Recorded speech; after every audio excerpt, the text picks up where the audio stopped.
ସାଙ୍ଗମାନେ, ପରଟା ବିଭିନ୍ନ ପ୍ରକାରର ଆମେ ଖାଇଛୁ। ସେଥିମଧ୍ୟରୁ ମେଥି ଶାଗର ପରଟା ମଧ୍ୟ ଅନ୍ୟତମ।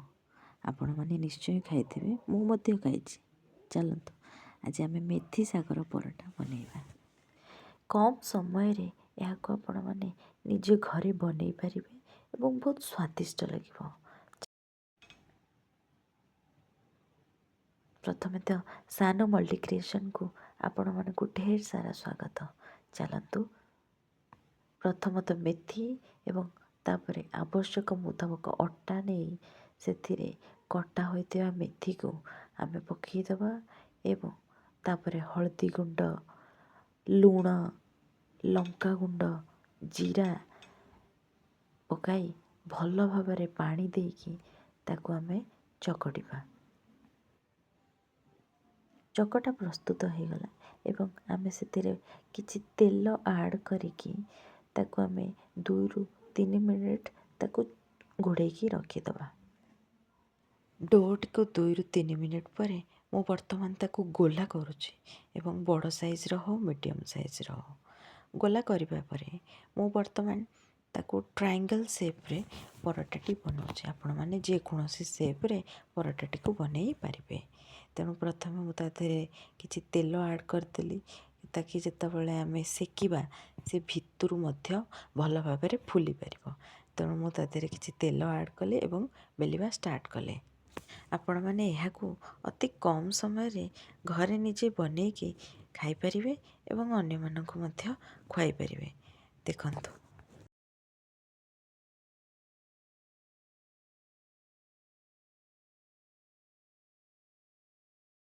ଆଗରୁ ମୋତେ ବିଲକୁଲ ରୁଟି ବେଲା କି ପରଟା ଆସେନି, କିନ୍ତୁ ଧୀରେ ଧୀରେ ମୁଁ ମୋ ବୋଉଠାରୁ ଭଲ ଭାବରେ ଦେଖିଲି ସେ କେମିତି ବେଲୁଛି, ସେ କେମିତି ସେକୁଛି। ତାପରେ ଧୀରେ ଧୀରେ ମୁଁ ବି ଚେଷ୍ଟା କଲି ଏବଂ ସବୁବେଳେ କେତେବେଳେ ବଙ୍କା ତେଢ଼ା ସବୁ ହେଉଥିଲା, କିନ୍ତୁ ଧୀରେ ଧୀରେ ଚେଷ୍ଟା କରିବାରୁ ମୁଁ ମଧ୍ୟ ଠିକ୍ ସେପ୍ର ବନେଇବାକୁ ଲାଗିଲି ଏବଂ ବର୍ତ୍ତମାନ ମୁଁ ଏବେ ଭଲ ଭାବରେ ବନେଇ ପାରୁଛି। ଦେଖନ୍ତୁ ମୋର ଆହୁରି ପରଟା ମଧ୍ୟ ପ୍ରସ୍ତୁତ ହୋଇଗଲା।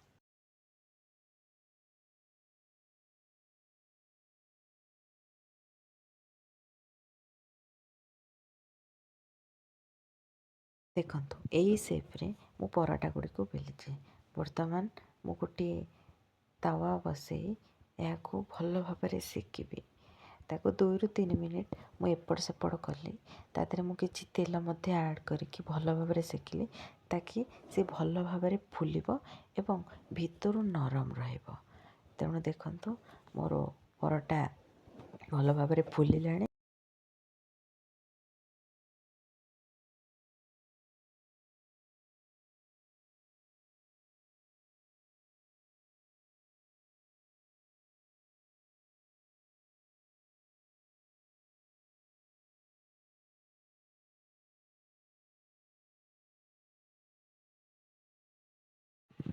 ଏହିପରି ଭାବରେ ମୁଁ ଅନ୍ୟ ପରଟାକୁ ମଧ୍ୟ ସେକିଲି ଏବଂ ତା ଦେହରେ ମଧ୍ୟ କିଛି ତେଲ ଆଡ଼୍ କଲି। ତେଲ ଆଡ଼୍ କରିବା ଦ୍ୱାରା ଭିତର ଭଲ ଭାବରେ ଫୁଲିଥାଏ ଏବଂ ଭିତରଟା ଟିକେ ନରମ ରହିଥାଏ। ଦେଖନ୍ତୁ କେତେ ବଢ଼ିଆ ଭାବରେ ଫୁଲୁଛି। ତେଲ ପକାଇବା ଦ୍ୱାରା ବଢ଼ିଆ ଭାବରେ ଫୁଲିକି ଆମର ପରଟାଟି ପ୍ରସ୍ତୁତ ହୋଇଯିବ।